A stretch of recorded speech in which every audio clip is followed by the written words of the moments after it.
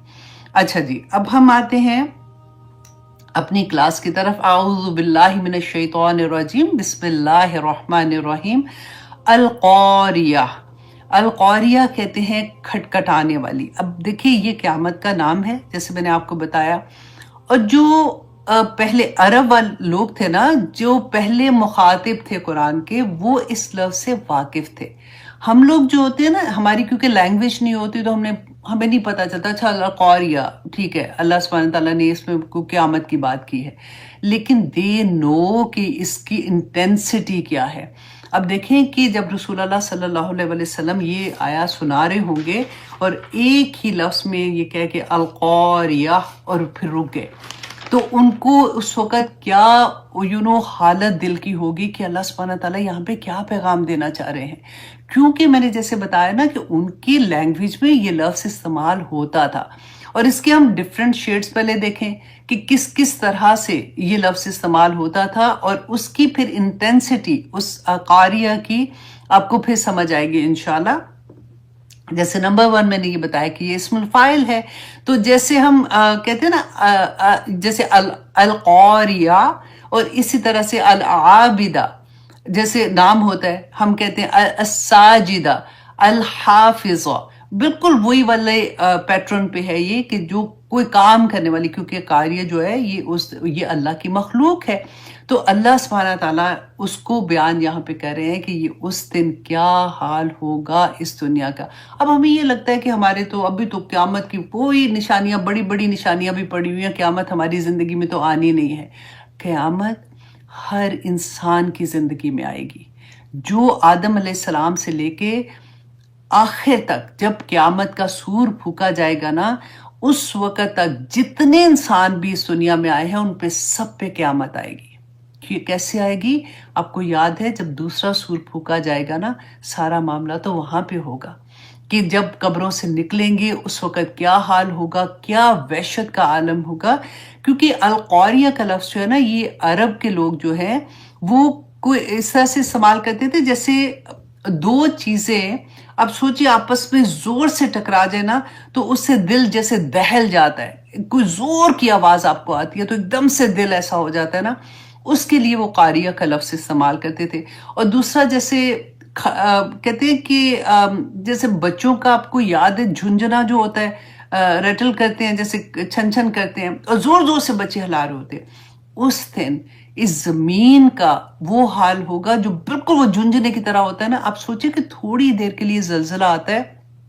تو انسان کا خوف کے مارے برا حال ہو جاتا ہے. وہاں پہ تو رکنے والا نہیں ہے. اللہ سبحانہ تعالیٰ نے فرمایا کہ ایک جھٹکے کے بعد دوسرا جھٹکا، دوسرے کے بعد تیسرا جھٹکا، مطلب وہ ختم ہی نہیں ہوگا، پوری زمین ایک برابر ہو جائے گی. آپ نے ورٹیگو کا ورڈ سنا ہوگا، وہ جو ہوتا ہے نا کہ جیسے لوگوں کو چکر آتے ہیں، اور کبھی ان سے پوچھئے کہ ان کو وہ چل بھی نہیں سکتے ٹھیک طرح سے، کیونکہ ان کو سمجھ ہی نہیں آتی ہے کہ کیا ہو رہا ہے. تو آپ سوچئے پوری زمین، اس وقت پوری زمین اسی طرح سے ہل رہی ہوگی، اسی طرح سے گردش کر رہی ہوگی. اچھا، نمبر 2 یہ کہ عرب میں اس ساؤنڈ کے لیے استعمال کرتے تھے جیسے دو چیزوں کے ٹکرانے کی آواز سے جو ڈسٹربنس ہوتی ہے نا، جیسے فار ایگزامپل ہائی وے پہ جاؤ تو دو گاڑیاں زور سے ایک دوسرے سے ٹکرا دے، اور آپ سوچیں کہ اس وقت جو فیلنگ ہوتی ہے خوف کی اور ڈسٹربنس کی جو فیلنگ ہوتی ہے، اس کے لیے بھی وہ القاریہ کا لفظ استعمال کرتے تھے. اچھا، نمبر 4 یہ کہ زندگی کے مشکل ترین وقت میں جب ذہن میں ایسی حالت ہو جائے کہ سخت چیخو پکار، جیسے آپ کوئی ایسے بیٹھے بیٹھے کوئی ایسی نیوز مل جائے، کوئی ایسی خبر آ جائے کہ بندہ پاگلوں کی طرح کہ نہیں نہیں نہیں نہیں، ایسے نہیں ہو سکتا، ایسے نہیں ہو سکتا. اللہ نہ کرے آئی گو تھرو دس تھنگ. جب میں نے آپ کو پچھلے دن بتایا بھی تھا نا کہ میرے بھائی کے بیٹے کی اچانک ایسی خبر آئی تھی، تو ایسے لگتا تھا کہ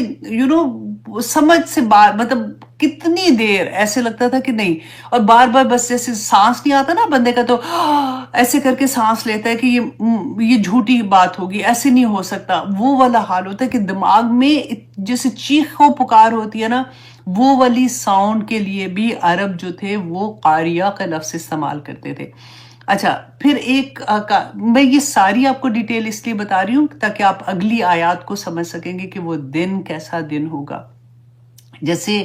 کسی کو ڈنڈے کے ساتھ مارتے ہیں نا، اب دیکھیں پولیس کا ڈنڈا یاد ہے کہ توبہ استغفار جس کو پڑھ رہا ہوتا ہے اس کی تو جو حالت ہوتی ہے، تو وہ جب زور سے اوپر سے نیچے لاتے ہیں تو وہ جو کی آواز آتی ہے نا، اتنی خوفناک وہ آواز آتی ہے، اور جو دیکھ رہا ہوتا ہے اس کی آپ حالت دیکھیں کہ کتنا ایون آپ دیکھیں اگر ٹی وی میں کبھی ایسا یا پھر میڈیا پہ ایسی کوئی چیز دیکھتے ہیں تو کتنا خوفزدہ بندہ ہو جاتا ہے. اس کو بھی وہ قارا کہتے تھے. اور اس کے علاوہ کسی کو پبلک میں ہیومیلیٹ کرنا، اور ایسے ہیومیلیٹ کرنا مطلب بےزتی کرنا، اس کا مذاق اڑانا، اس کو لک ڈاؤن کرانا، کہ اتنا ہیومیلیٹ کرنا کہ وہ بندہ دوبارہ سے اس جگہ پہ ان لوگوں کے سامنے نہ آ سکے، اس کے لیے بھی قرا کا لفظ استعمال ہوتا تھا. اچھا، اس کے علاوہ خوفزدہ، آنکھیں پھٹی کی پھٹی رہ جانا، دل کا زور زور سے کانپنا، یہ سارے کے سارے لفظ آپ دیکھیے کہ یہ کس میں آتے ہیں، قاریہ میں آئیں گے. کہ اس دن یہ حال ہوگا کہ دل کانپ رہے ہوں گے، کیونکہ سورۃ نازیات میں اللہ سبحانہ تعالیٰ فرماتے ہیں یوم ترجف الراجفہ، جس دن کانپنے والی یہ زمین جو ہے وہ کانپنے لگے گی، تتبعها الرادفہ، اور اس کے بعد ایک اور جھٹکے پہ جھٹکا آئے گا، قلوب یومئذ واجفہ، اور دل اس دن کانپ رہے ہوں گے، ابصارها خاشیہ، اور آنکھیں سہمی ہوئی ہوں گی. سورۃ قمر میں اللہ سبحانہ تعالیٰ فرماتے ہیں کہ جس روز پکارنے والا ایک غیر متوقع چیز، غیر متوقع کیونکہ ہم توقع تو نہیں کر رہے ہوتے نا، تو اچانک وہ جو آواز آئے گی پکارے گا، اس روز لوگ سہمی ہوئی نگاہوں کے ساتھ قبروں سے اس طرح نکلیں گے گویا کہ وہ بکھری ہوئی ٹڈیاں ہیں، پکارنے والے کی طرف دوڑے چلے جا رہے ہوں گے. قیامت کا انکار کرنے والے کہیں گے کہ یہ دن تو بڑا ہی کٹھن دن ہے. سورۃ مومنون میں اللہ سبحانہ تعالیٰ فرماتے ہیں اے پیغمبر صلی اللہ علیہ وسلم، ان لوگوں کو اس دن سے ڈراؤ جو قریب ہی آ لگا ہے، جس دن کلیجے منہ کو آ جائیں گے، لوگ غم سے بھرے ہوں گے، اور ظالموں کے لیے کوئی جگری دوست اور کوئی سفارش کرنے والا نہیں ہوگا جس کی سفارش اللہ سبحانہ تعالیٰ سنے. اللہ اکبر. تو یہ وہ دن ہوگا جس کا اللہ سبحانہ تعالیٰ یہاں پہ ذکر کر رہے ہیں کہ لوگوں ڈر جاؤ. یہ اس لیے نہیں اللہ سبحانہ تعالیٰ بتا رہے کہ اچھا اس کا روٹ ورڈز نکال لیں تو اس کو سمجھے اچھا یہ ایسے ایسے، اس لیے بتا رہے ہیں کہ یہ دن آ کے رہنے والا ہے. انت الحق ووعدک الحق ولقاؤک الحق وقولک الحق وجنت حق والنار حق والنبیون حق ومحمد صلی اللہ علیہ وسلم حق. تو ہر چیز جو اللہ سبحانہ تعالیٰ نے بیان کی ہے وہ سب حق ہے. دیکھیے قیامت کا دن جس دن آئے گا، اور پھر اس کے بعد کی کتنی دفعہ ہم نے بات کی نا کہ وہ پورا مرحلہ کیا ہوگا کہ قبروں سے نکلیں گے کس طرح سے پاگلوں، اور ہر انسان ہر انسان اپنی قبر سے اپنے اعمال کے مطابق نکلے گا. جس نے سود کھایا ہوگا وہ اسی طرح سے بدخواست جیسے ہوتا ہے نا اس طرح سے اللہ سبحانہ تعالیٰ نے بتایا نکلے گا. جو ایسا انسان ہوگا نا جو تکبر کہ میں بڑا مجھے دیکھو، اب ہمیں ایسی چیزیں پڑھ کے ہمیں لگتا ہے نہیں میرے میں ایسی چیز نہیں ہے، لیکن بالکل وہ کہتے ہیں نا کہ لا ریب فی، جیسے ہم قرآن پڑھتے ہیں کہ اپنے بالکل شک و شبہ سے دور ہو کے پھر پڑھو گے تو تمہیں سمجھ آئے گی. اسی طرح سے اپنے دل میں بالکل وہ سب چیزیں نکال کے نا پھر اپنے آپ کو ایویلیویٹ کرو کہ کہیں میں تکبر کسی جگہ پہ تو نہیں کرتی، کہیں ایسا تو نہیں کہ میں نے یہ بات اس وقت کی تو میرا کیا مقصد تھا کرنے کا. رائٹ، جب بھی ہم کوئی سینٹنس بولتے ہیں تو اس سینٹنس کے پیچھے کوئی نہ کوئی تو ریزن ہوتی ہے، تو ہم اپنے آپ کو ایویلیویٹ تو ایسے ہی کریں گے نا. تو جو انسان نے دنیا میں تکبر کیا ہوگا وہ چونٹیوں کی طرح قبر سے نکلیں گے اور لوگ ان کو اپنے پاؤں سے رونتے ہوئے نکلیں گے. جو عمل ہم دنیا میں کرتے رہے اسی طرح سے اس دن قیامت کے دن ہم اپنی قبروں سے نکلیں گے. اور جو مومن ہوں گے ان کی شان ہی بڑی ہوگی، نور کے ممبروں پہ بیٹھے ہوں گے. اللہ سبحانہ تعالیٰ نے اتنی خوبصورت ان کے لیے انعامات رکھے ہیں کہ اللہ سبحانہ تعالیٰ فرماتے ہیں فلا تعلم نفس ما اخفی لهم قرۃ اعین، کہ کوئی انسان نہیں جانتا، کوئی نفس یہ نہیں جانتا کہ اللہ سبحانہ تعالیٰ نے کیا چھپا کے رکھا ہے ان لوگوں کے لیے. کوئی چھوٹی بات تو نہیں ہے نا. اتنی سی زندگی میں اگر ہم اللہ سبحانہ تعالیٰ کے احکامات کے مطابق اپنی زندگیاں گزار لیں گے تو دیکھیے پھر آخر میں جا کے تو پھر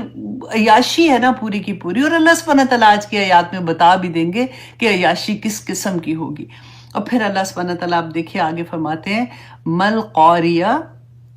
کہ کیا ہے یہ کھٹکھٹانے والی، وَمَا أَدْرَاكَ مَا الْقَارِعَةُ، کہ اے بندے کیا ہے چیز جو تجھے بتائے یہ کہ وہ کون سی چیز ہے جو کھٹکھٹانے والی ہے. تجھے کون یہ سمجھائے کہ وہ کیا چیز ہوگی. کیونکہ دیکھیں ادراک جو ہوتا ہے نا، ادراکہ کے جہاں پہ لفظ آتا ہے وہ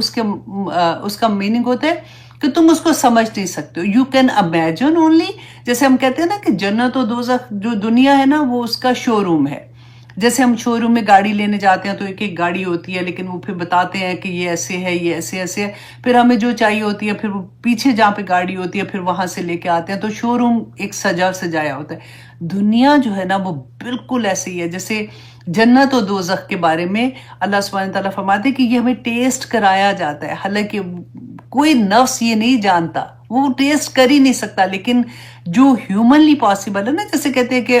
ہم پڑھتے ہیں کہ جنت میں انگور ہوں گے، پھل ہوں گے، تو وہ دنیا کی چیزوں کے ساتھ اس کی تشبیہ دیتے ہیں، لیکن ان کا ذائقہ بالکل فرق ہوگا، ان کا ٹیسٹ بالکل فرق ہوگا. اللہ سبحانہ تعالیٰ ہم سب پر اپنا رحم کرے، اللہ سبحانہ تعالیٰ ہم سے راضی ہو جائیں. آمین ثم آمین.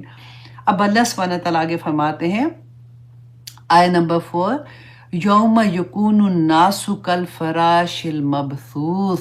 اے لوگو اس دن ہو جائیں گے الناس لوگ کالفراش پروانوں کی طرح، مبثوث جو بکھرے ہوئے پروانے ہوں گے اس طرح سے ہو جائیں گے. بکھرے ہوئے پروانے آپ نے کبھی دیکھے ہیں؟ جیسے جب روشنی ہوتی ہے، کبھی آگ لگائی ہوتی ہے نا سردیوں میں، تو اس کے اوپر جیسے چھوٹے چھوٹے پتنگے سے آتے ہیں تو بالکل حواس بساختہ، ان کو ڈائریکشن لیس یوں پاگلوں کی طرح پھر رہے ہوتے ہیں اس کے اوپر.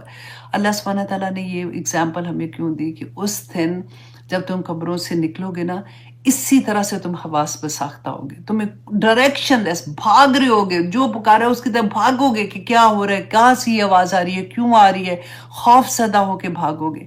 اچھا پروانہ جو ہے نا، یہاں پہ اللہ سبحانہ تعالیٰ نے جو کل فراش کا لفظ استعمال کیا، دیکھیے پروانے کی ایک خوبی ہے،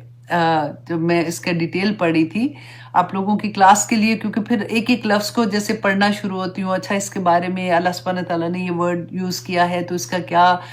معنی ہوگا، اس میں کیا خوبیاں ہیں. تو میں دیکھ رہی تھی کہ پروانہ جو ہے نا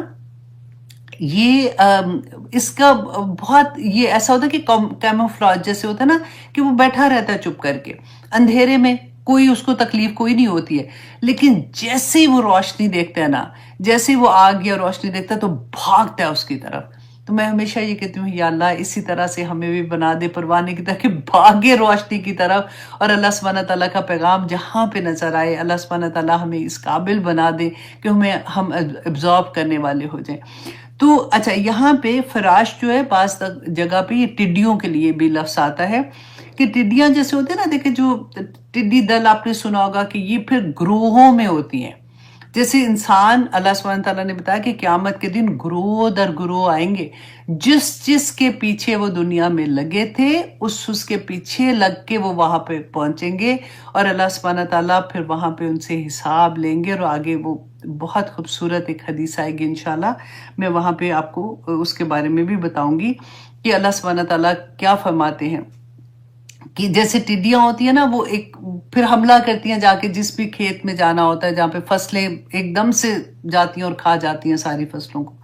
تو اللہ سبحانہ تعالیٰ فرماتے ہیں اس دن پورے انسان، دیکھیں انسان تو اشرف المخلوقات اللہ سبحانہ تعالیٰ نے پیدا کیا، اتنا اپنے آپ کو ہم سمجھتے ہیں، تو اس دن یہ حالت ہو جائے گی کہ بندے کو کچھ نہیں پتا ہوگا، بالکل کہتے ہیں نا کہ عزت نفس بھی ذلیل ہی ہو کے بندہ جیسے ہوتا ہے نا اس طرح سے بھاگ رہا ہوگا کہ ہوا کیا ہے میرے ساتھ، کیونکہ آ جائے گا حساب کا دن، پھر تو کوئی بہانہ نہیں چلنے والا اس دن۔ پھر اللہ سبحانہ تعالیٰ فرماتے ہیں آگے کہ وہ سارا بیان کرنے کے بعد کہ اچھا وہ قیامت کا دن ایسا ہوگا، اس میں تمہارے ساتھ تم جب دیکھو گے کہ وہ کیسے کیسے تمہارا دل دہل جائے گا، تم ٹڈیوں کی طرح بکھرے ہوگے، تم کس طرح سے قبروں سے نکل کے بھاگ رہے ہوگے، ہر انسان اپنے اعمال کے مطابق وہاں سے بھاگ رہا ہوگا اور کیا کر رہا ہوگا۔ تو کیوں کر رہا ہوگا کہ پھر جب وہ اپنے اس جگہ پہ پہنچے گا جہاں پہ اللہ سبحانہ، اب پورا نقشہ اللہ سبحانہ تعالیٰ نے بدل دیا، کیونکہ یہاں پہ آ کے وہ پورا جو ٹائم تھا اللہ سبحانہ تعالیٰ نے وہ ہم نے بہت دفعہ پڑھا کہ پھر کیا کیا کیا کیا سٹیجز ہوں گی۔ تو فَأَمَّا مَنْ ثَقُلَتْ مَوَازِينُهُ، تو پھر رہا وہ جس کا ہوا بھاری نامہ اعمال، جس کا پلڑا بھاری ہوا۔ اب یہاں پہ میں آپ کو یہ حدیث سنانا چاہوں گی کل فراش المبثوث وَتَكُونُ الْجِبَالُ كَالْإِهْنِ الْمَنْفُوشِ، یہ رہ گیا تھا، وَتَكُونُ الْجِبَالُ كَالْإِهْنِ الْمَنْفُوشِ، اور ہو جائیں گے پہاڑ روئی، دھنکی روئی ہوتی ہے نا، جیسے آپ نے وہ زمانہ شاید آپ لوگوں میں سے بہت کم جو میری عمر کے انہوں نے تو دیکھا ہی ہوگا کہ جب ہماری رضائیاں ہوتی تھی سردیوں میں، تو نیکسٹ سردی آنے سے پہلے نا وہ اس زمانے میں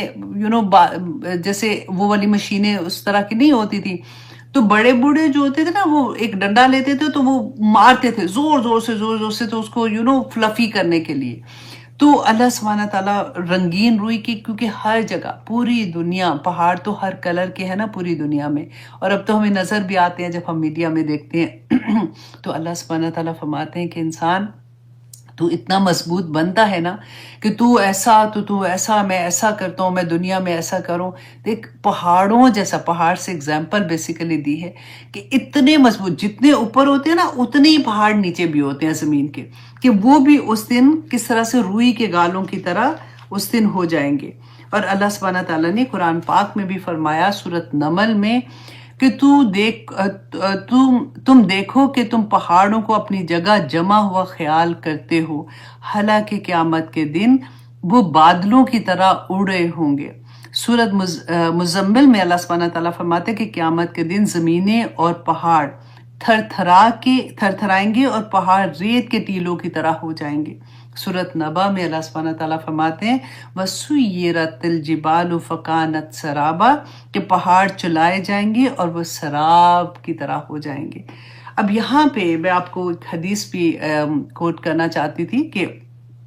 بخاری کی حدیث ہے 7439، حضرت ابو سعید خدری بیان کرتے ہیں کہ ہم نے کہا کیونکہ قیامت کی بات ہے نا، تو میں نے کہا وہ سارا ایک معاملہ بھی آپ کے سامنے تھوڑا سا آ جائے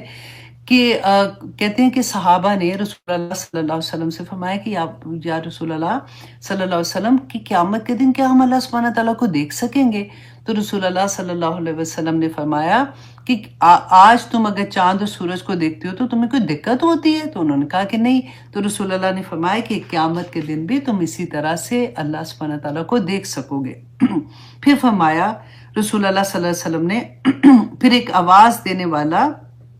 آواز دے گا اور ہر قوم اس کے ساتھ جائے گی کہ جس کی وہ پوجا کرتی تھی یا جس کے پیچھے وہ اس دنیا میں تھی. میں نے آپ کو بتایا تھا نا کہ گروہ جیسے ہو جائیں گے، وہ یہی بات یہاں پہ، اسی لیے میں یہ حدیث پہ آپ کو سنانا چاہ رہی تھی کہ ہر انسان جس کے پیچھے تھا نا دنیا میں، اسی کے پیچھے وہ اللہ سبحانہ تعالیٰ کہیں گے کہ اس امام کے پیچھے آ جاؤ شاباش، جس کے پیچھے تم لگے تھے دنیا میں. چنانچہ جو اللہ کی عبادت کرتے تھے وہ باقی رہ جائیں گے، اور باقی سارے کے سارے جو ہے وہ اپنے اپنے امام کے پیچھے جائیں گے، اپنے اپنے جن کی وہ پوجا کرتے تھے اور یا جن کے پیچھے وہ لگے تھے. اہل کتاب کے کچھ باقی ماندہ لوگ بھی اس میں ہوں گے. اچھا، اب یہاں پہ ایک اور چیز بھی میں آپ کو بتانا چاہ رہی تھی کہ جب تک اسلام آیا، رسول اللہ صلی اللہ علیہ وسلم پر جب وحی آئی ہے، اس سے پہلے جتنے بھی نبی آئے تھے ان کے جو فالوورز اپنے اپنے وقت میں اپنے نبی کو مانتے تھے، اپنی کتابوں پر ایمان لاتے تھے، وہ سب اپنے وقت کے مسلمان تھے.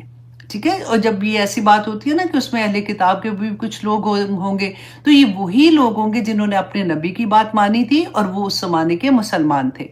ٹھیک ہے، تو پھر دوزخ ان کے سامنے پیش کی جائے گی جب سارے کے سارے لوگ وہاں پہ جمع ہو جائیں گے اور پورے گروہ کے گروہ جو ہیں وہ اپنی اپنی جگہ پہ آ جائیں گے. تو دوزخ ان کے سامنے پیش کی جائے گی. وہ ایسی چمکدار ہوگی جیسے دھوپ ہوتی ہے نا، تو میدان میں ریت جیسے دور سے وہ پانی کی طرح سراب نظر آتی ہے. اب یہ پورا نقشہ رسول اللہ صلی اللہ علیہ وسلم نے صحابہ کو بتایا کہ اس وقت پھر وہ ہر قوم جو ہے وہ دوزخ کے سامنے پیش کی جائے گی، اور پھر یہود و نصارہ اور جھوٹے خداؤں کی پیروی کرنے والے سب جو ہیں وہ وہاں پہ، کیونکہ وہ دن ایسا ہوگا، وہ پیاس کی مارے ان کا برا حال ہوگا، وہ اللہ سبحانہ تعالیٰ سے درخواست کریں گے کہ ہمیں پیاس لگی ہے، پانی پینا ہے. تو اللہ سبحانہ تعالیٰ فرشتوں کو کہیں گے کہ ان کو بتاؤ، تو فرشتے ان کو گائیڈ کریں گے کہ اچھا وہاں پہ پانی ہے، وہ پی لو، کیونکہ وہاں پہ سراب ہوگا. ٹھیک ہے، دوزخ جو ہے وہ ریت، چمکتی ہوئی ریت کی طرح ہوگی. تو جب وہ اس کی طرف جائیں گے تو وہ دوزخ میں گر جائیں گے. اور پھر کہتے ہیں کہ پھر نیک و بد مسلمانوں سے کہا جائے گا کہ تم کیوں رکے ہوئے ہو؟ تو وہ کہیں گے کہ اے ہمارے رب، اب یہ سنیے گا، اے ہمارے رب، ہم دنیا میں جبکہ ہمیں ان سے فائدہ بھی تھا، ہم بزنس میں بھی ان سے فائدہ لے سکتے تھے، یہ بڑی بڑی پارٹیز کرتے تھے، یہ بڑے بڑے فن والے لوگ تھے، اس وقت ہم ان سے علیحدہ رہ کے ہم اللہ سبحانہ تعالیٰ کے احکامات کے مطابق اپنی زندگی گزارنے کی کوشش کر رہے تھے. تو آج جب ہمیں یہ پتہ ہے تو ہم ان کے پیچھے کیسے جائیں گے؟ تو اللہ سبحانہ تعالیٰ ان سے خوش ہو جائیں گے، اور پھر اللہ سبحانہ تعالیٰ ان کو اپنی ایک اور شکل میں، جو پہلے اللہ سبحانہ تعالیٰ تھے اس کے بعد دوسری شکل میں آئیں گے، جس میں اللہ سبحانہ تعالیٰ وہ کہیں گے کہ اللہ سبحانہ تعالیٰ ان کو کہیں گے کہ تم کیسے مجھے پہچانتے ہو؟ تو وہ وہی آیا جس میں اللہ سبحانہ تعالیٰ نے قرآن پاک میں فرمایا تھا کہ پنڈلی اللہ سبحانہ تعالیٰ اپنی ظاہر کریں گے. تو جیسے ہی وہ پنڈلی ظاہر کریں گے تو جتنے بھی مومن لوگ ہوں گے نا، وہ سب مومن یاد رکھے گا، وہ سجدے میں گر جائیں گے. اور وہ لوگ اب یہاں پہ کون رہ گئے تھے؟ صرف مسلمان رہ گئے تھے نا، جو اللہ سبحانہ تعالیٰ کو مانتے تھے، کسی اور کے ساتھ شرک نہیں کرتے تھے. یہاں پہ وہ لوگ رہ گئے. اب ان میں سے جو مومن تھے وہ تو سجدے میں گر جائیں گے، لیکن جو منافق تھے، جو اللہ سبحانہ تعالیٰ کی بات میں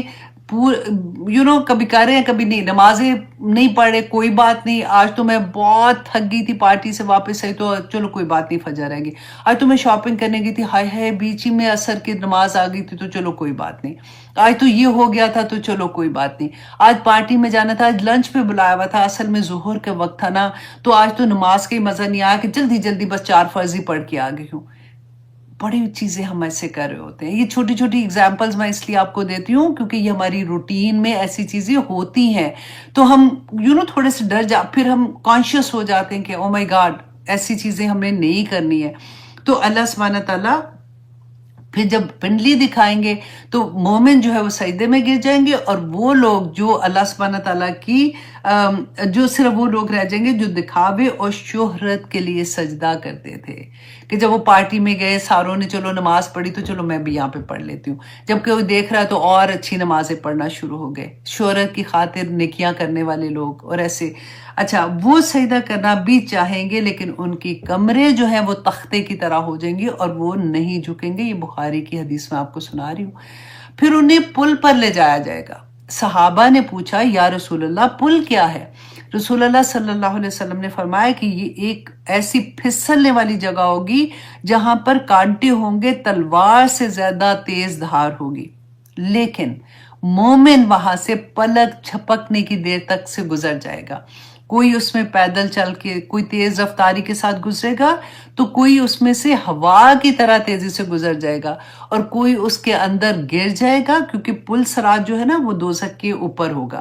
کوئی اس کے اندر کٹ کے گر جائے گا، اور کوئی جھلس کر اس میں رہ جائے گا، اور کوئی بالکل گھسیٹ گھسیٹ کر اس میں سے نکل رہا ہوگا۔ اللہ اکبر! یہ ہر مسلمان، ہر بندے کو اس میں سے گزرنا ہوگا۔ اچھا، اب اس کے بعد رسول اللہ صلی اللہ علیہ وسلم نے فرمایا، یہاں تک کہ آخری شخص جو ہے نا وہ گھسیٹتے ہوئے گزرے گا۔ کامیاب ہونے والے، اب یہ بہت خوبصورت بات تھی کہ کامیاب ہونے والے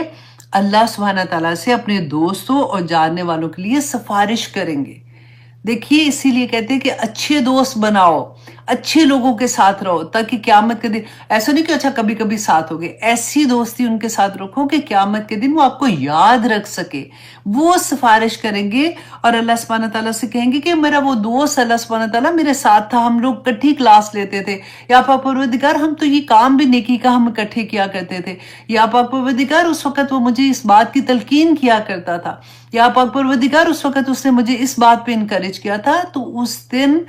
اللہ سبحانہ تعالیٰ سے وہ بندہ جو کامیاب ہو گیا نا، وہ اپنے دوستوں کے لیے اور اپنی فیملی کے لیے اللہ سبحانہ تعالیٰ سے سفارش کریں گے۔ اچھا، اب اللہ سبحانہ تعالیٰ ان کی سفارش قبول بھی کریں گے اور کہیں گے کہ اگر کسی کے دل میں اشرفی کے برابر بھی ایمان ہے نا، تو دوزخ سے نکال لو۔ وہ جائیں گے اور وہ وہاں سے ان لوگوں کو، لیکن میں کہتی ہوں اللہ اکبر، کہنا کتنا عام لگ رہا ہے، ہاں دوزخ سے نکال لیں گے، لیکن آگ میں اتنی دیر وہ جلیں گے، اس کے بعد اللہ سبحانہ تعالیٰ کہیں گے تو وہ نکال لائیں گے، اور اس کے بعد جب وہ نکال لائیں گے وہ پھر اللہ سبحانہ تعالیٰ سے درخواست کریں گے، تو اللہ سبحانہ تعالیٰ کہیں گے کہ اچھا جس کے دل میں آدھی اشرفی جتنا بھی ایمان ہے نا، ان کو بھی نکال لو۔ اس کے بعد وہ پھر اللہ سبحانہ تعالیٰ سے درخواست کریں گے، اللہ سبحانہ تعالیٰ ان کو کہیں گے، اچھا جی، اللہ سبحانہ تعالیٰ فرمائیں گے کہ جس کے دل میں ذرہ برابر بھی ایمان ہے اس کو بھی نکال لو۔ تو پھر ابو سعید خدری جو ہے رضی اللہ عنہ فرماتے ہیں کہ اگر تم کو میری اس بات پہ یقین نہیں آتا نا، تو یہ آیت پڑھ لو، ان اللہ لا یظلم مثقال ذرۃ، کہ ذرے کے برابر بھی اللہ سبحانہ تعالیٰ ظلم نہیں کرے گا، کہ ایمان تھا نا دل کے اندر تو ان کو بھی نکال لیا جائے گا۔ اب اس کے بعد پھر کہتے ہیں کہ انبیاء، مومن، فرشتے جو ہیں وہ شفاعت کریں گے، پھر اللہ سبحانہ تعالیٰ ارشاد فرمائیں گے کہ اب میری شفاعت کی باری ہے، اور پھر چنانچہ اللہ سبحانہ تعالیٰ دوزخ سے ایک مٹھی بھر نکالیں گے، اور وہ پھر جب جن کو نکالیں گے تو جنت کے قریب ایک نہر ہوگی جس کو نہر حیات کہتے ہیں، شاید اس کا نام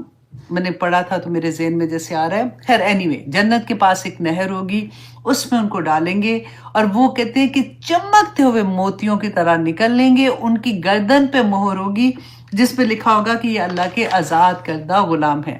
اور ہم بڑے خوش ہوتے ہیں کہ رسول اللہ صلی اللہ علیہ وسلم ہماری شفاعت کر دیں گے، کیونکہ ہم مسلمان ہیں، ہم کلمہ گو ہیں، ہمیں اللہ سبحانہ تعالیٰ انشاءاللہ جنتوں میں بھیج دیں گے، اللہ سبحانہ تعالیٰ سے اچھا گمان کرنا چاہیے۔ لیکن قرآن پاک میں میرے اللہ نے کیا بتایا ہے، اب دیکھیں سورۃ فرقان کی آیہ نمبر 31، جب یہ میں نے پہلی دفعہ پڑھی تھی، آنیسٹلی میں 10 مرتبہ شاید میں نے واپس جا کے اس آیہ کو پڑھا تھا، اور میں اس کو سمجھنے کی کوشش کر رہی تھی، کیونکہ پہلے تو ذہن میں کبھی ایسی چیز تھی نہیں نا، پتہ تھا کہ انشاءاللہ شفاعت تو ہو جائے گی یہاں پہ، کیونکہ اس وقت تو قرآن ایسے نہیں کھلا تھا زندگی میں۔ تو رسول اللہ صلی اللہ علیہ وسلم کی بات دیکھیے، ابھی تو قیامت نہیں آئی ہے، یہ اللہ کا کتنا بڑا کرم ہے کہ رسول اللہ صلی اللہ علیہ وسلم اس وقت جو اللہ سبحانہ تعالیٰ سے بات کہیں گے، اللہ سبحانہ تعالیٰ نے آج مجھے اور آپ کو بتا دی کہ اللہ سبحانہ تعالیٰ فرماتے کہیں گے، یا ربی، اے میرے رب، ان قوم اتخذوا، کہ میری قوم نے کر لیا تھا ھذا القرآن مہجورا، کہ اللہ میری قوم نے اس قرآن کو چھوڑ دیا تھا۔ اللہ اکبر. آپ دیکھیں پھر اسی لیے تو کہتی ہوں کہ تجوید کے ساتھ بھی پڑھنا سیکھیں، اس پہ عمل کرنا، کیونکہ پڑھیں گے محبت ہوتی ہے قرآن سے، پھر اس پہ عمل کرنے کو دل چاہتا ہے. جب ہمیں اس کی سمجھ آتی ہے، اس کے لفظی ترجمے کو سمجھنے کی کوشش کریں. تفسیر تو اسی لیے ہوتی ہے نا کہ ہمیں ڈیٹیل میں سمجھ آئے کہ میرے رب نے آخر مجھے کیا کہا ہے.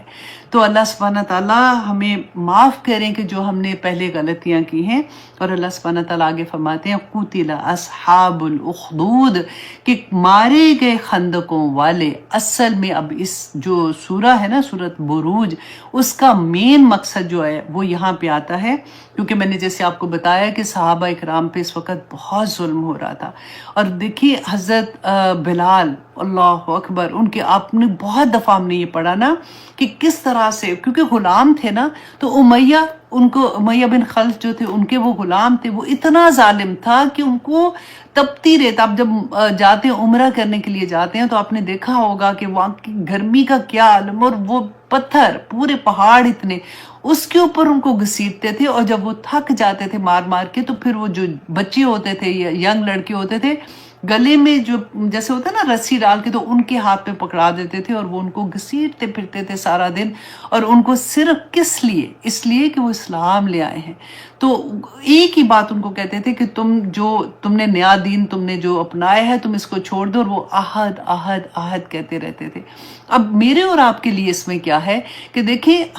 ہمارے اوپر تو اللہ نہ کرے ایسی کوئی آزمائش نہیں ہے، لیکن آج آپ دیکھیں دنیا میں، آج آپ پوری دنیا میں دیکھیں، اب تو میڈیا ہمارے سامنے اوپن ہے، آج بھی مسلمانوں کے ساتھ کیا کیا ظلم نہیں ہو رہے.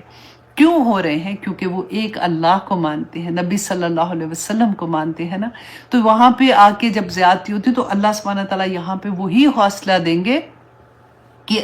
یہ جو واقعہ انشاءاللہ میں آپ کو سناتی ہوں، لیکن حضرت بلال رضی اللہ عنہ کا واقعہ اس لیے بتا رہی ہوں کیونکہ یہ اس زمانے میں یہ ہو رہا تھا جب یہ سورہ نازل ہوئی. حضرت صہیب رضی اللہ عنہ، ان کے بارے میں تو کہتے ہیں کہ لوہار تھے، اور ان کو ایک عورت تھی ام انمار، آئی تھنک ان کا نام تھا، مجھے لگتا ہے یہی نام تھا. تو انہوں نے ان کو خرید لیا ہوا تھا، ان کے غلام تھے. تو جب اس کو یہ پتا چلا کہ انہوں نے اسلام قبول کر لیا ہے، جب انہوں نے اپنا اسلام ظاہر کر دیا، تو کہتے کہ وہ سلاخ لیتی تھی لوہے کی اور اس کو بھٹی میں تاپ کے تو ان کے پیچھے ان کی پیٹھ پہ وہ لگاتی تھی، اور وہ جل کے ان کا کہتے ہیں کہ وہ حال تھا کہ حضرت عمر کے زمانے میں ایک دفعہ حضرت عمر ان سے بہت محبت کرتے تھے. تو حضرت عمر نے ایک دفعہ ان سے پوچھا کہ صہیب، کیونکہ باتیں نہیں زیادہ کرتے تھے، تو پوچھا کہ صہیب اس زمانے میں جب اسلام نیا نیا قبول کیا، کیونکہ یہ شروع کی میرا خیال ہے کچھ 6 نمبر ان کا آتا ہے جنہوں نے اسلام قبول کیا تھا، کہ کیا مطلب کوئی واقعہ بیان کرو، کیونکہ جیسے بیٹھتے تھے نا تو وہ آپس میں ایک دوسرے سے بات کرتے تھے. حضرت صہیب نے کچھ نہیں بولا. حضرت عمر نے جب دوبارہ پوچھا نا تو انہوں نے صرف اپنی شرٹ جیسے ہوتے ہیں نا پیچھے سے اوپر اٹھا کے اپنی کمر دکھائی. تو کسی جگہ پہ اب جلے ہوئے انسان کو آپ نے دیکھا ہے نا، تو گوشت تھا ہی نہیں، پوری سکن پیچھے کی ان کی جلی ہوئی تھی، اور جگہ جگہ پہ سلاخوں کے نشان تھے. اللہ اکبر. اور یہ جو عورت تھی نا ام انمار تھا آئی تھنک ان کا نام، تو ان کو کہتے ہیں کہ کیا ہوا تھا کہ جب ایک زمانہ ایسا آیا کہ ان کو ایسی بیماری ہو گئی تھی کہ سارا وقت وہ چیختی تھی درد سے، کہ سر میں اتنی ان کو درد ہوتی تھی. تو جب ان کے علاج کے لیے بلایا گیا تو انہوں نے اس کا علاج یہ بتایا کہ گرم سلاخ جو ہے جب ان کے سر پہ لگاتے تھے نا تو شاید ان کی نسیں ساری برن ہو جاتی تھی، تو اس سے ان کو کچھ دیر آرام آتا تھا، اور پھر تھوڑی دیر کے بعد وہ ویسے ہی چیخنا شروع ہو جاتی تھی. تو اسی طرح سے کرتے کرتے ان کی موت آئی تھی. اور حضرت بلال، امیہ بن خلف جنہوں نے ان پہ اتنا ظلم کیا تھا، بدر میں انہی کے ہاتھوں قتل ہوئے تھے. تو اللہ سبحانہ تعالیٰ ان کو، کیونکہ جس وقت یہ آیات نازل ہو رہی تھی ابھی تو بدر ہوئی نہیں تھی نا، ابھی تو یہ واقعہ نہیں ہوا تھا. تو ابھی وہ جیسے ہم لوگوں کے اوپر کبھی ایسا ہوتا ہے نا کہ مشکل وقت آتا ہے تو ہمیں نہیں سمجھ آتی ہے کہ اس میں اچھائی کیا ہوگی یا اس میں کیا فائدہ ہو رہا ہے، ہم کئی دفعہ گھبرا جاتے ہیں. تو اللہ سبحانہ تعالیٰ اس وقت ان کو جو تسلیاں دے رہے تھے، بعد میں انہوں نے دیکھا کہ ان لوگوں کے ساتھ بھی کیا کیا ہوا ہے، اور ان کو کیسے انعامات اس دنیا میں بھی ملے اور آخرت میں بھی ملے ان کو. دیکھیں یہ تو میں صرف ان کی بات بتا رہی ہوں نا کہ جو مشرکین نے کیا تھا. آپ یہ سوچیں، آپ امام ابو حنیفہ کا پڑھ کے دیکھیں، مشرکین نہیں تھے. اپنے مسلمانوں نے ان کے اوپر کیا ظلم کیا تھا دین کی وجہ سے. یہاں پہ بات جو ہو رہی ہے کہ دین پہ قائم رہنے کی وجہ سے کہ وہ کتنے ظلم ہوتے تھے. ان کے 100 کوڑوں کی سزا ان کو ملی. کیوں؟ کیونکہ اس وقت کا جو خلیفہ تھا انہوں نے اس کو ایک عہدہ پیش کیا تھا تو انہوں نے اس کو انکار کر دیا کہ میں قضا کا عہدہ جیسے ہوتا ہے نا قاضی بننا اس طرح کا عہدہ تھا. انہوں نے انکار کیا کہ نہیں کیونکہ ان کو یہ پتا تھا کہ حکومت جن لوگوں کے ہاتھ میں ہے وہ غلط کام کر رہے ہیں اور یہ میرے ساتھ مجھے بھی ویسے ہی فیصلہ کرنے پہ مجبور کریں گے. اور انہوں نے جب انکار کر دیا اور یہ ایک لمبی سٹوری ہے انشاءاللہ کبھی میں سناؤں گی تو ان کو یہ سزا دی گئی تھی 100 کوڑے ان کو لگائے گئے. اس کے بعد جیل میں ان کو زہر دے کے مار دیا گیا تھا. اللہ اکبر. یہ امام ابو حنیفہ جن کی فقہ ہم پاکستان میں پڑھتے ہیں ان کا یہ حال تھا. اور آپ دیکھیے کہ امام احمد بن حنبل ان کے ساتھ کیا ہوا تھا کہ قرآن جو ہے اس کا وہ فتنہ اس زمانے کا وہ کیا کہتے ہیں جو مین بادشاہ تھے انہوں نے یہ کہا کہ آپ یہ کہیں کہ قرآن جو ہے یہ اللہ کی مخلوق ہے. اور انہوں نے کہا کہ نہیں قرآن اللہ کا کلام ہے یہ اللہ کی مخلوق نہیں ہے. تو وہ کیوں کہتے تھے اس پہ جو ان کو اس وقت کے سارے علماء ان سے یہ فتویٰ لیا جاتا تھا کہ یہ وہ کہیں. تو آپ دیکھیں اس زمانے میں کتنے علماء نے یہ خرید لی سٹوری اور انہوں نے اپنی جان بچانے کے لیے ایسا کر دیا تھا. لیکن امام احمد بن حنبل نے کہا جب ان کے ساتھیوں کو نے پوچھا نا کہ امام صاحب یہ تو اجازت ہے کہ جب ہماری جان کا خطرہ ہے تو ہم ایسے کر سکتے ہیں. تو انہوں نے کہا کہ ہاں تم نے جو کیا ٹھیک کیا تمہاری جان کو خطرہ تھا لیکن میں ایسا نہیں کروں گا کیونکہ بعد میں آنے والے لوگوں کو یہ کون بتائے گا کہ کیا مجبوری تھی جس کی وجہ سے میں نے ان کی یہ بات مان لی تھی. میں اس بات پہ انکار کرتا رہوں گا کیونکہ جو لوگ مجھے فالو کرتے ہیں وہ دین کو میں سنبھال کے رکھوں گا. اور انہوں نے پھر کہتے کہ جب جیل میں ان کو یہ سزا ملی نا کوڑوں کی تو اپنے ساتھی سے انہوں نے کہا کہ مجھے مطلب جیل تو ٹھیک ہے کم از کم وہاں پہ بیٹھا ہوا ہوں یا کوئی بھی ایسی چیز ہے لیکن مجھے کوڑوں سے بہت ڈر لگتا ہے. تو اس نے کہا کہ امام صاحب ڈرے نہیں 2 کوڑوں کے بعد پتہ بھی نہیں چلتا کہ کہاں پہ پڑ رہے ہیں کہاں پہ نہیں. اللہ اکبر. کہتے اتنا ظلم کرتے تھے جس کی کوئی حد نہیں. تو ایسی چیزیں جب ہم پڑھتے ہیں کہ کس طرح سے دین پہ قائم رہنے کے لیے کتنا ظلم برداشت کیا تو اللہ سبحانہ تعالیٰ ایسے تو نہیں ان کو چھوڑیں گے نا. تو اب آگے دیکھیے یہاں پہ جو قتل اصحاب الاخدود کا جو واقعہ تھا یہ اللہ سبحانہ تعالیٰ اس وقت اور رہتی دنیا تک آج بھی جو لوگوں پہ ایسے ظلم ہوتا ہے جب ہم پڑھتے ہیں تو ایک تسلی ملتی ہے کہ اس وقت رسول اللہ مسلم کی حدیث ہے کیونکہ یہ ڈفرینٹ حدیث سے لیکن میں پوری سٹوری آپ کو سنا دیتی ہوں کیونکہ جب سٹوری کی طرح آپ سنیں گے نا تو آپ کو یہ واقعہ یاد رہے گا. یہ مسلم کی حدیث ہے تو اگلے زمانوں میں ایک بادشاہ تھا جس کے پاس کیا تھا کہ اس کے پاس ایک جادوگر ہوتا تھا جو اس کو جادو والی چیزیں بتاتا تھا یا اس طرح سے تو بڑا مشہور تھا وہ. اب وہ جادوگر جو ہے جب وہ بوڑھا ہو گیا تو اس نے بادشاہ سے کہا کہ مجھے کوئی ایک ذہین لڑکا ایسا دے دو کہ جس کو میں یہ جادو کے جو ساری چیزیں سکھا دوں تاکہ اگر میں مر جاؤں گا تو وہ تمہارے کام آئے گا. اب بادشاہ نے سارے شہر میں اعلان کروا دیا اور ان میں سے ایک بچہ پک کیا. ایک بچہ تھا ینگ بچہ تھا وہ پک کیا اور اس کو انہوں نے بادشاہ نے کہا کہ ٹھیک ہے یہ والا بچہ جو ہے یہ جا کے جادوگر سے اس کا پورا علم سیکھے گا. اب بچہ جادوگر کے پاس جانا شروع ہو گیا. راستے میں ایک جنگل آتا تھا جس میں راہب رہا کرتا تھا. اس زمانے میں ابھی یہ رسول اللہ صلی اللہ علیہ وسلم کی بعثت سے آلموسٹ کہتے 40 یا 50 سال پہلے کا واقعہ ہے بیسیکلی. تو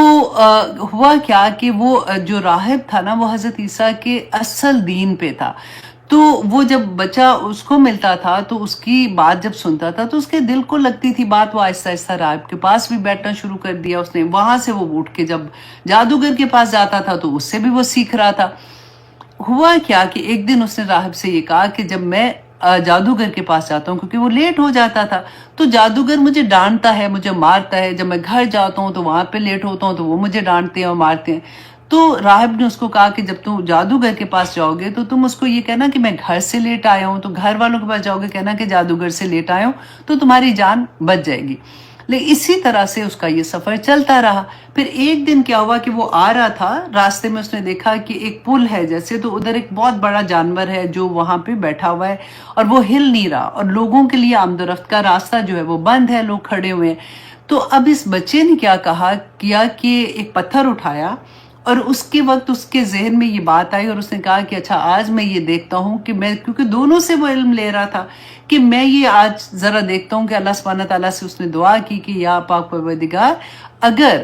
یہ راہب کا جو علم میں سیکھ رہا ہوں اگر یہ ٹھیک ہے تو میں یہ پتھر جب اس پہ ماروں گا، اس جانور پہ، تو یہ مر جائے، تو اس کا مطلب ہے کہ راہب ٹھیک ہے، اور اگر وہ نہیں مرا تو اس کا مطلب جادوگر ٹھیک ہے. تو جیسے اس نے وہ پتھر مارا تو وہ جانور مر گیا. اب وہ جیسے ہی وہ مرا تو لوگوں کے راستہ، چلنے والا راستہ جو ہے وہ ٹھیک ہو گیا، اور وہ لوگ آمد و رفت کا سلسلہ شروع ہو گیا. اب جب یہ بچہ واپس راہب کے پاس گیا تو اس نے جا کے یہ بات بتائی، تو اس نے اس کو کہا کہ تمہیں اللہ سبحانہ تعالیٰ نے بیسیکلی چن لیا ہے، اور اب تمہاری منزلیں بہت بلند ہو گئی ہیں، اور تمہیں اب آزمایا جائے گا، لیکن جب تمہیں آزمایا جائے تو میرے بارے میں کسی کو مت بتانا. ٹھیک ہے. اب یہ ہوا کیا، کہتے ہیں کچھ روایات میں یہ بھی آتا ہے کہ اس راہب کے پاس اس میں اعظم تھا، جس کی وجہ سے جو اس نے اس بچے کو دے دیا تھا. اب یہ بچہ جو ہے یہ کیا کرتا تھا کہ جو بیمار ہوتے تھے ان کو شفا مل جاتی تھی، یہ دعا کرتا تھا. جو پیدائشی اندھے ہوتے تھے، جو حضرت عیسیٰ کو معجزے ملے تھے نا، اسی طرح کے کچھ معجزے اس کے پاس بھی آگے، کہ کرامات آگئی نا، جیسے اس کے پاس کہ وہ ہاتھ لگاتا تھا آنکھ پہ تو لوگ دیکھنا شروع ہو جاتے تھے، جو پیدائشی اندھے ہوتے تھے. اب ہوا کیا کہ اس کا نام جو ہے آہستہ آہستہ ساری جگہوں پہ مشہور ہو گیا کہ یہ بچہ جو ہے وہ یہ کرتا ہے، اس طرح سے کرتا ہے. اب بادشاہ نے تو یہ سوچا کہ کیونکہ یہ جادوگر کے پاس جاتا ہے تو یہ جادو کی وجہ سے کر رہا ہے. اچھا اب ہوا کیا کہ بادشاہ کا ایک وزیر وہ اندھا تھا، وہ اس کو جب پتہ چلا تو اس بچے کے پاس بے انتہا تحفے تحائف لے کے گیا، اور اس نے اس کو کہا کہ اگر تم مجھے ٹھیک کر دو گے تو یہ سارے تحفے میں تمہیں دے دوں گا. اس بچے نے یہ کہا کہ میں کسی کو ٹھیک نہیں کرتا، وہ میرا اللہ ہے جو شفا دیتا ہے. تو تم یوں کرو کہ تم اگر مطلب کلمہ پڑھ لیتے ہو، جسے ہم اپنی زبان میں کہتے ہیں نا، اگر تم اللہ سبحانہ تعالیٰ کو مانتے ہو تو پھر میں تمہارے لیے دعا کروں گا، تم ٹھیک ہو جاؤ گے. اس نے وزیر نے کہا کہ ٹھیک ہے. اس نے کہا کہ میں اللہ پر ایمان لاتا ہوں، اور اس نے جب اس کے لیے دعا کی تو وہ ٹھیک ہو گیا. اب وزیر جب بادشاہ کے پاس جاتا ہے، آج کی ویسے کلاس میں سٹوریز ہے بہت زیادہ. اچھا بادشاہ کے پاس جاتا ہے، بادشاہ اس کو کہتا ہے کہ او تم تو ٹھیک ہو گئے ہو، یہ کیا ہوا؟ تو وہ وزیر کہتا ہے کہ مجھے میرے رب نے ٹھیک کیا. تو اس نے کہا، بادشاہ حیران ہو کے کہتا ہے کہ تمہارے رب نے کیا مطلب تم میرے علاوہ بھی کسی کو رب مانتے ہو؟ تو اس نے کہا کہ ہاں، تمہارا اور میرا رب ایک اللہ ہے. تو بادشاہ کو بہت غصہ آیا. بادشاہ نے کہا یہ کیا ہوا؟ اس نے اپنے جو وہاں پہ لوگ تھے، جو اس کے سپاہی تھے، ان کو اس نے آرڈر کیا کہ اس کو پکڑ لو، اور جب تک یہ توبہ نہیں کرتا اور یہ مجھے اپنا رب نہیں مانتا، اس کو مارو، اور اسے پوچھو کہ یہ اس کو کس نے بتایا، کس نے سکھایا. جب اس پہ ظلم ہونے لگا، اتنا ظلم ہوا کہ اس نے پھر اس بچے کے بارے میں بتایا کہ مجھے اس نے یہ بتایا تھا. اچھا اب بادشاہ نے اس بچے کو بلایا اور اس کو پوچھا کہ جو تمہیں جادوگر نے سکھایا تھا، اب تم اس قابل ہو گئے ہو کہ تم لوگوں کا ایسے علاج کرنا شروع ہو گئے اور لوگوں کو ٹھیک کرنا شروع ہو گئے؟ تو اس نے کہا کہ نہیں، جادوگر نے نہیں بتایا مجھے، میرے اللہ جو ہے وہ اس نے شفا دیتا ہے، میں تو اس سے دعا کرتا ہوں. سیم کوشچن اس سے پوچھا کہ تمہارا رب کون ہے، تم کس کو مان رہے ہو، تم میرے علاوہ کسی کو مانتے ہو؟ اس نے کہا کہ ہاں، میرا اور تمہارا رب اللہ ہے. بادشاہ نے اس کو بھی اپنے لوگوں کو حکم دیا جو اس کے سپاہی تھے کہ اس کو پکڑو اور اس کو مارو جب تک یہ مانتا نہیں ہے. تو جب اس کو مارا کہ پوچھا کہ یہ تمہیں کس نے کہا ہے، تو اس نے پھر اس راہب کے بارے میں بتا دیا. جب راہب کو پکڑ کے لائے تو سیم وہی سٹوری اس کے ساتھ ہوتی ہے. اب یہ 3 لوگ ہیں. بادشاہ نے ان کو سبق سکھانے کے لیے سب سے پہلے کیا کیا کہ اس راہب کو پکڑا اور ان کو پکڑ کے تو اپنے سپاہیوں کو حکم دیا، اپنے جلاد کو حکم دیا بیسیکلی کہ وہ ایک آرا لے کے آئے اور ان دونوں کے سامنے اس کو سر سے لے کے اس کے 2 حصے کر دیے اور اس کو ختم کر دیا. اور اس نے کہا کہ اگر تم لوگ اب یہ بات نہیں مانتے ہو کہ میں تمہارا رب ہوں، اور اگر تم اپنے اس دین پہ قائم رہو گے کہ جو تم کہتے ہو کہ تمہارے میرے علاوہ کوئی رب ہے، تو تمہارا بھی یہی حال ہوگا. تو تم توبہ کرو اس بات سے. انہوں نے کہا کہ نہیں، ہمارا رب اللہ ہی ہے۔ تو جب وہ اپنی بات پہ قائم رہے تو پھر جو بادشاہ ہے اس نے راہب کے ساتھ اس نے اپنے وزیر کے ساتھ بھی یہی کیا، اور بچہ یہ دیکھ رہا تھا۔ اب یہاں پہ اللہ سبحانہ تعالیٰ جو بات بتانا چاہ رہے ہیں، سمجھانا چاہ رہے تھے کہ دیکھیں ایک راہب تھا، ایک عالم دین بیسیکلی اس زمانے میں، تو وہی مسلمان تھے نا، اور دوسری طرف بادشاہ کا وزیر جو اتنی بڑی پوسٹ پہ تھا، اور یہ ایک بچہ تھا، اور وہ بھی اپنے ایمان پہ کیسے قائم رہا، ورنہ تو اب اپنے اوپر رکھ کے دیکھیں نا ذرا، تو پھر احساس ہوتا ہے کہ پتہ چلتا ہے کہ اس وقت کیا سچویشن ہوگی۔ اب اس بچے کو جب وہ مارنے لگے تو بچے کو وہ نہیں مار سکے۔ نمبر 1 یہ کہ اس نے بادشاہ نے کہا کہ اس کو تم پہاڑ پہ لے جاؤ، اس کو پہاڑ کی چوٹی سے جا کے اس کو پوچھنا کہ اگر یہ توبہ کر لیتا ہے اور اگر یہ مجھے ہی اپنا رب مانتا ہے تو اس کو واپس لے آنا، اور اگر یہ نہیں مانتا تو اس کو اوپر سے نیچے پھینک دینا۔ اب وہ بچے کو لے کے جاتے ہیں، بچہ راستے میں اللہ سبحانہ تعالیٰ سے دعا کرتا ہے، اور یہ دعا بہت پیاری ہے، آپ لوگ بھی یاد کر لیجئے گا۔ اللہم اکفنی بما شئتا، اے اللہ تو میرے لیے کافی ہو جا جس طرح سے تو چاہتا ہے۔ اب یہ بچے نے دعا مانگی تو کہتے ہیں پہاڑ ہلنے لگا، اور وہ جو لوگ اس کو پکڑ کے لائے تھے وہ گر گئے نیچے اور وہ مر گئے، اور بچہ چلتا ہوا واپس بادشاہ کے پاس آتا ہے۔ اب بادشاہ نے اس کو دیکھا تو اس نے کہا کہ ان کا کیا ہوا جو تمہارے ساتھ تھے؟ تو اس نے کہا کہ اس کو اللہ سبحانہ تعالیٰ سے میں نے دعا کی تھی اور وہ تو ختم ہو گئے، اس طرح سے وہ مر گئے اور میں تمہارے پاس زندہ سلامت آ گیا ہوں۔ بادشاہ نے پھر دوسرے لوگوں کو بلایا، اپنے کچھ اور سپاہیوں کو، اور اس کو کہا کہ اس کو کشتی میں بٹھاؤ اور پانی کے بیچ میں، سمندر کے بیچ میں لے جا کے اس سے پھر یہ کویشچن پوچھنا کہ اگر یہ مان جاتا ہے تو ٹھیک ہے، ادروائز اس کو پھینک آنا۔ اللہ اکبر، اتنی سٹوری لمبی ہے لیکن یہ بتانی ضروری ہے ساری کی ساری، کیونکہ اخدود کا واقعہ ہے نا۔ تو اچھا، اب کیا ہوا کہ اس کو جب لے کے گئے تو اگین بچے نے یہی دعا کی، اللہم اکفنی، اے اللہ تو میرے لیے کافی ہو جا، بما شئتا، جیسے تو چاہے۔ پھر کیا ہوا کہ کشتی ہلی اور وہ جو لوگ تھے وہ پانی میں گر گئے، مر گئے، اور یہ بچہ اسی طرح سے واپس آ گیا۔ پھر بادشاہ کے پاس آتا ہے، بادشاہ اس کو دیکھ کے پوچھتا ہے تو وہ اگین وہی کویشچن، سوال جواب دیتا ہے۔ اب وہ بادشاہ کو کہتا ہے کہ اگر تو مجھے مارنا چاہتا ہے نا تو ایک کام کر، کہ تو مجھے مار ویسے نہیں سکے گا، میں تجھے بتاتا ہوں کہ تو نے کیا کرنا ہے۔ تو بادشاہ تو چاہتا تھا کہ اس کو مارے کسی طرح سے، یہ نہ ہو کہ یہ تو لوگوں میں اسی طرح سے بات پھیل گئی تو لوگ تو مجھے ماننے سے انکار کر دیں گے، تو یہ تو لوگ اس کے پیچھے لگ جائیں گے کیونکہ اس کے پاس کرامات بھی ہیں۔ تو وہ اس کو کسی بھی حال میں ختم کرنا چاہتا تھا۔ تو اس بچے نے کہا کہ یوں کرو کہ پورے شہر کو ایک جگہ پہ، ایک میدان میں اکٹھا کرو، مجھے سولی پہ چڑھاؤ، اور میرا جو تیر ہے نا وہ نکالو، اور تیر نکالنے کے بعد پھر تم یہ پڑھو گے کہ بسم اللہ ربی حاذل غلام، کہ میں اس بندے اللہ کے نام سے، یہ جو تیر ہے نا، میں اس بچے کے جو رب ہے اس کے نام سے میں یہ تیر اس کو مارتا ہوں، تو پھر میں مر جاؤں گا۔ ٹھیک ہے، بادشاہ نے کہا ٹھیک ہے۔ اب بادشاہ کو تو نہیں پتا تھا کہ اللہ سبحانہ تعالیٰ اس سے کتنا بڑا کام لے رہے ہیں۔ اب دیکھیں یہ بچہ ہے، بچے کی سٹوری ہے۔ اچھا، اب وہ کیا ہوا کہ اسی طرح سے لوگوں کو اکٹھا کیا گیا۔ بادشاہ نے جب یہ پڑھا کہ بسم اللہ ربی حاذل غلام، تو پھر تیر جب چلایا تو بچہ مر گیا۔ اب جتنے لوگ بھی وہاں پہ دیکھ رہے تھے وہ سارے کے سارے اسلام لے آئے۔ انہوں نے کہا کہ یہ تو اس بچے کا رب جو ہے، کیونکہ وہ تو پہلے دیکھ رہے تھے نا کہ جیسے وہ ٹھیک کر رہا تھا سب کو اور اس کے پاس کرامات تھی، پھر بادشاہ کا واقعہ یہ تو ہو رہا تھا وہاں پہ اور لوگ سن رہے تھے اس کے بارے میں۔ تو انہیں جب یہ پتا چلا تو جب سارے اسلام لے، کچھ دن کے بعد جب بادشاہ کو یہ خبر پہنچی کہ پورا شہر جو ہے اس میں لوگ جو ہیں وہ تو اللہ کو ماننا شروع ہو گئے، وہ کہتے ہیں ان کا رب اللہ ہے، تو یہ بادشاہ جو تھا اس نے یہ آرڈر کیا کہ جگہ جگہ پہ خندقیں کھدوائی جائے اور اس میں آگ کے الاؤ جلائے جائے، ایندھن جلایا جائے، اور سب جو یہ نہیں مانتا، جو اس بات پہ اصرار کرے گا کہ اس کا رب اللہ ہے، کہ میں اس کا رب نہیں ہوں، تو اس کو اس جلتی ہوئی آگ میں پھینک دیا جائے۔ تو کہتے ہیں کہ پورا شہر اس طرح سے آگ میں پھینکا گیا۔ اور اللہ سبحانہ تعالیٰ آگے اسی کا واقعہ بیان کریں گے کہ آخر میں ایک عورت تھی، اس کی گود میں ایک چھوٹا بچہ تھا، وہ ماں تھی نا تو وہ گھبرا رہی تھی اور وہ ڈر رہی تھی کہ میں کسی طرح سے بچ جاؤں، تو وہ بچہ بولا تھا اور یہ وہ تیسرا کہتے ہیں بچہ تھا، ایک حضرت عیسیٰ علیہ السلام کا تھا نا کہ گود میں بولے تھے، ایک اور بچے کا تھا، یہ وہ بچہ تھا جو ماں کی گود میں بولا تھا کہ اے ماں تو حق پہ ہے، تو نہ ڈر، تو چھلانگ لگا دے، اور پھر ماں نے اس بچے کے ساتھ چھلانگ لگا دی تھی۔ اچھا، یہ ایک واقعہ آتا ہے، اور ایک اور واقعہ یہاں پہ ایک اور آتا ہے، یہ بھی رسول اللہ صلی اللہ علیہ وسلم کی بعثت سے آلموسٹ 40-50 سال پہلے کا واقعہ ہے،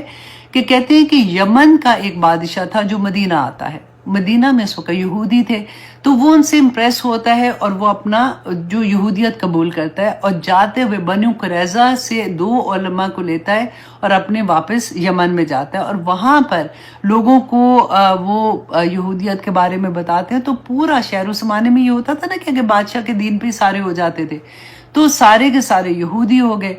اب کیا ہوا کہ بادشاہ کا ایک بیٹا تھا جس کا نام ذو نواس تھا، ذو نواس سین کے ساتھ ہے، ذو نواس تھا، اور یہ بہت شدت پسند تھا۔ ہوا کیا کہ بادشاہ جب فوت ہو گیا، مر گیا، تو اس کے بعد یہ ذو نواس جو تھا، اس نے نجران کے شہر پر حملہ کیا، کیونکہ نجران میں اس وقت عیسائی رہا کرتے تھے۔ اس نے وہاں پہ جا کے لوگوں کو زبردستی یہودیت کا قبول کرنے کے لیے کہا، لوگوں نے انکار کیا، تو اس نے وہاں پہ خندقیں کھودی اور پھر اسی طرح سے آگ جلائی اور لوگوں کو اس آگ میں پھینکا جنہوں نے یہودیت قبول نہیں کی تھی۔ تو یہ واقعہ 2 آتے ہیں، لیکن آج میں آنیسٹلی کہتی ہوں کہ آج جب اگر ہم دیکھتے ہیں تو کس طرح کے واقعات ہمارے سامنے آتے ہیں، آج کی دنیا میں بھی وہی کچھ ہوتا ہے۔ اللہ اکبر۔ اللہ سبحانہ تعالیٰ آگے بتا رہے ہیں النار ذات الوقود، اور وہ جو آگ تھی نا، وہ ایندھن والی آگ، اذ ہم علیہا قعود، کہ جب وہ اس کے اوپر بیٹھے ہوئے تھے، کہ وہ لوگ جو تھے جو ان کو جلا رہے تھے وہ مومنین کا تماشا دیکھ رہے تھے جب ان کو آگ میں پھینک رہے تھے۔ اور اللہ سبحانہ تعالیٰ فرماتے ہیں وَهُمْ عَلَىٰ مَا يَفْعَلُونَ بِالْمُؤْمِنِينَ شُهُودٌ، اور جو وہ مومنوں کے ساتھ کر رہے تھے نا، اس پہ وہ خود گواہ تھے۔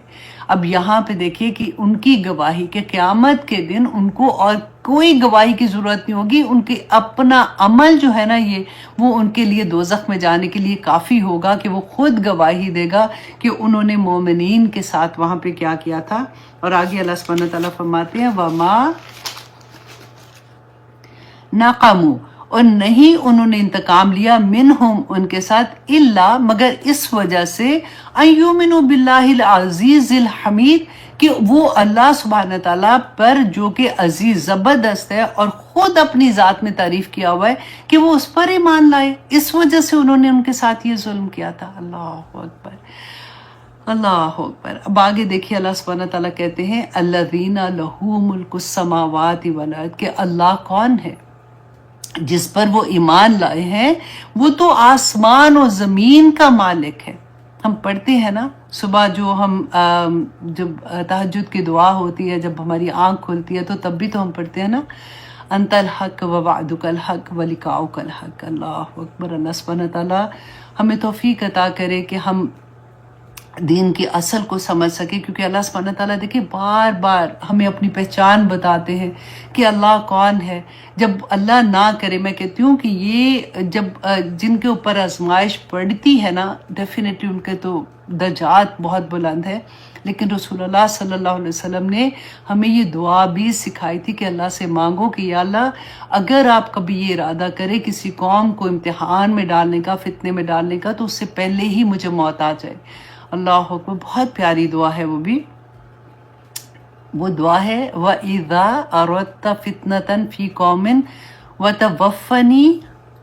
غَيْرَ مَفْتُونٍ۔ ہاں، یہ والی دعا ہے کہ اللہ سبحانہ تعالیٰ بغیر آزمائش کے مجھے موت دے دینا، کیونکہ یہ بہت مشکل وقت ہوتا ہے۔ بعد میں تو ڈیفینیٹلی اس کا بہت بہت بہت اجر ہے، لیکن اللہ سبحانہ تعالیٰ ہمیں معاف کرے۔ اور کبھی بھی اس دنیا میں دیکھیں آج کل فتنے ہیں نا، ہم دیکھتے ہیں کہ مسلمانوں کے ساتھ کہاں پہ کیا کیا کچھ نہیں ہو رہا، تو اللہ سبحانہ تعالیٰ ہمیں سب کو معاف کرے، آمین ثم آمین۔ اللہ سبحانہ تعالیٰ فرماتے ہیں الذی لہ ملک السماوات والارض، کہ اللہ تو وہ ہے جو مالک ہے، جس کے پاس بادشاہت ہے آسمانوں و زمینوں کی، واللہ علی کل شیء شہید، کہ اللہ سبحانہ تعالیٰ، ہم پڑھتے ہیں کل شیء قدیر پڑھتے ہیں نا، یہاں پہ دیکھیں شہید، کہ اللہ ہر چیز پر خود گواہ ہے، اللہ خود شہید ہے. قیامت کے دن باقی گواہیاں تو سائڈ پہ آپ کر دیں، اللہ سبحانہ تعالیٰ تو خود گواہ ہے کہ ہماری ایک ایک حرکت پر جو ہم اس دنیا میں کرتے ہیں. اسی لیے تو دعا کرتے ہیں نا کہ اگر ہم میں یہ چیز پیدا ہو جائے کہ ہمیں اس بات کا احساس ہو جائے کہ اللہ سبحانہ تعالیٰ از واچنگ می، ہماری ہر چیز ٹھیک ہو جائے گی. ہم کبھی سوچ بھی نہیں سکیں گے کہ ہم کوئی ایسا کام کریں جو اللہ سبحانہ تعالیٰ کی پسندیدہ کاموں میں سے نہیں ہے. اب دیکھیں اللہ سبحانہ تعالیٰ فرماتے ہیں ان الذین فتنوا، وہ لوگ جو آزمائش میں ڈالے گئے، فتن المومنین، وہ لوگ جنہوں نے مومنوں کے آزمائش میں ڈالا، والمؤمنات، اور مومن عورتوں کو، ثم لم یتوبوا، پھر اس کے بعد انہوں نے توبہ نہیں کی، فلہم عذاب جہنم، ان کے لیے عذاب ہے جہنم کا، ولہم عذاب الحریق، اور ان کے لیے جلنے کا عذاب ہے.